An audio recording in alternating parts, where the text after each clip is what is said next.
একে একে শেষ হলো পুরো পরিবার, মা বাবার পর শিশু রাফিয়ার মৃত্যু।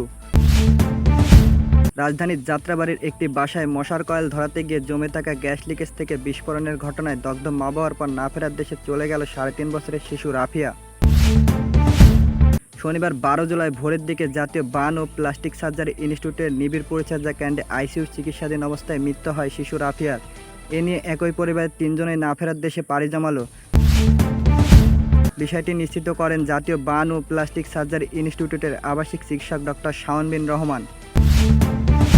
তিনি জানান, ভোর 3:30টার দিকে আইসিইউতে 90% দগ্ধ নিয়ে মারা যায় শিশুটি।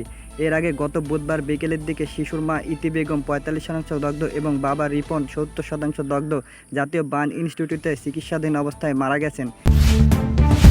তিনি আরও জানান, গত বৃহস্পতিবার ভোরের দিকে ওই গৃহবধূ, তার স্বামী ও শিশু সন্তান সহ একই পরিবারের 3 জনকে দগ্ধ অবস্থায় বার্ন ইনস্টিটিউটের জরুরি বিভাগে আনা হয়েছিল।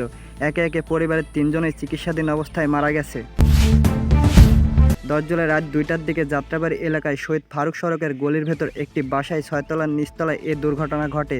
পরে প্রতিবেশীরা তাদের উদ্ধার করে ভোরের দিকে জাতীয় বার্ন ও প্লাস্টিক সার্জারি ইনস্টিটিউটের জরুরি বিভাগে নিয়ে আসা হয়েছিল।